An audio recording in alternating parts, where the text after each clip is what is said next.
Welcome to Not Milk Never Milk. Subscribe if you're lactose intolerant.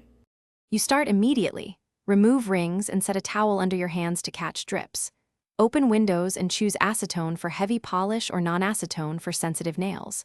Soak a cotton pad thoroughly, place it on one nail, and press firmly for 10 to 15 seconds. This lets the solvent break the polish bond. Once done, swipe the pad downward with steady pressure to lift most color. Repeat per nail rather than scrubbing, which can damage the nail plate. You continue by using firm downward strokes to lift the softened polish off the nail. Change or resoak the cotton pad when saturated. For gel or multiple layers, saturate cotton, place it on the nail, and wrap foil around the finger for 10 to 15 minutes to maintain contact and heat, which speeds removal. Once soaked, gently push residual polish with a wooden pusher. Never force it. Make sure to treat one hand at a time, so the other stays clean and intact.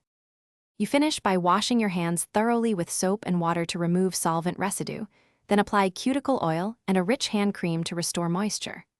Buff lightly to smooth the nail surface only if necessary. Avoid aggressive filing, which weakens nails. If a stain or stubborn spot persists, repeat the soak for a short cycle or use a higher concentration remover briefly, then neutralize and moisturize. Troubleshooting tip.